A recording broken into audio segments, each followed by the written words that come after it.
নমস্কার বন্ধুরা, আজ আমি দেখাবো ইলিশ মাছের পাতলা ঝোল রেসিপি। দেখুন এখানে একটা 1 কেজি ওজনের ইলিশ মাছ নিয়েছি। এটা পদ্মা নদীর এই ইলিশ, এটা খেতে খুব ভালো লাগে। দেখুন দেখতেও কত ভালো লাগছে, সোনালি সোনালি কালার। আমি চামচ দিয়ে মাছটার আঁশটা আমি এভাবে ছাড়িয়ে নেব। আঁশগুলোও দেখো কত বড় বড়। প্লিজ বন্ধুরা, তোমরা এভাবে একবার বর্ষার সময় এভাবে ইলিশ বানিয়ে খেয়ে দেখো, দারুণ লাগবে গরম ভাতের সঙ্গে। পাতলা ঝোল খেতে দারুণ লাগে। তো প্রথমে আমি মাছটা ভালো করে আঁশটে ছাড়িয়ে ধুয়ে রেখেছি। পিস করাটা দেখালাম না, সেগুলো পিসটা আমি আলাদা করে রেখেছি। যখন মাছ রান্না করব তখন তোমাদের দেখিয়ে দেবো। আর মাছটার পেটে কিন্তু অনেকটা ডিম ছিল, আর ডিমওয়ালা মাছ খেতেই ভালো লাগে। আর বর্ষার সময় তো ইলিশ মাছের টেস্টটাই আলাদা থাকে। তোমরা একবার ট্রাই করো। প্লিজ বন্ধুরা, সাবস্ক্রাইব করে আমার পাশে থেকো আর কমেন্ট করে জানিও কেমন হয়েছে। দেখুন মাছটাও আমি ধুয়ে একবার পিস করে নেব। এবার আমি একটা কড়াই বসিয়ে দিলাম, তাতে পরিমাণ মতো সর্ষের তেল দিয়ে দেবো। এই রান্নাটা কিন্তু আমি সর্ষের তেলেই করব। সাদা তেলে অতটা ভালো হয় না যতটা সর্ষের তেলেই হয়। এখানে আমি তেলের পরিমাণটা খুব একটা বেশি দেবো না, অল্প পরিমাণে তেলটা দিয়ে দেব। আর আমি এর ভিতরে দেবো একটা পেঁয়াজ কুচি, বড় সাইজের একটা পেঁয়াজ কুচি নিয়েছি।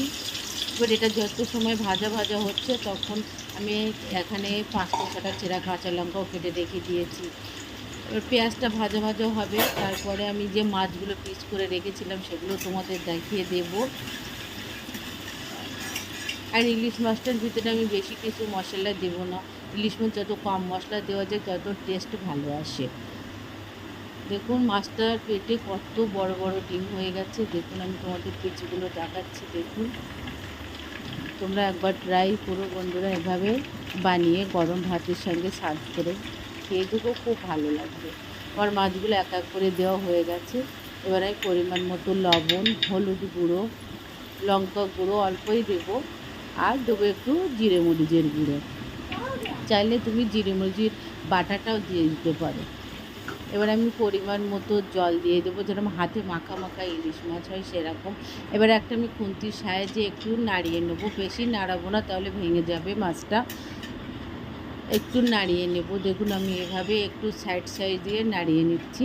এবার নাড়িয়ে নিয়ে আমি একটা ঢাকনা লাগিয়ে দেবো কিছুক্ষণের জন্য। কি ইলিশ মাছ রান্না করতে বেশি সময়ও লাগে না, 5-10 মিনিটের মধ্যে ইলিশ মাছটা রান্না হয়ে যায়।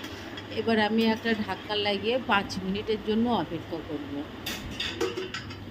দেখুন আমার 5 মিনিট হয়ে গেছে, ঝোলটাও ফুটে গেছে। এবার যে 4টে-5টা চেরা কাঁচা লঙ্কা দিয়ে দেবো উপর থেকে, আর একটু কাঁচা সর্ষের তেল দিবে। এই জন্যে আমি মাছ যখন রান্না করছিলাম তখন আমি তেলের পরিমাণটা কম দিয়েছিলাম। উপর দিয়ে কাঁচা সর্ষের তেল ছড়িয়ে দিলে টেস্টটাও ভালো আসে আর ফ্লেভারটাও ভালো হয়, খেতেও অপূর্ব লাগে। একটু ঝাঁঝ ঝাঁঝ লাগবে তবে তো মাছের টেস্ট পাওয়া যাবে।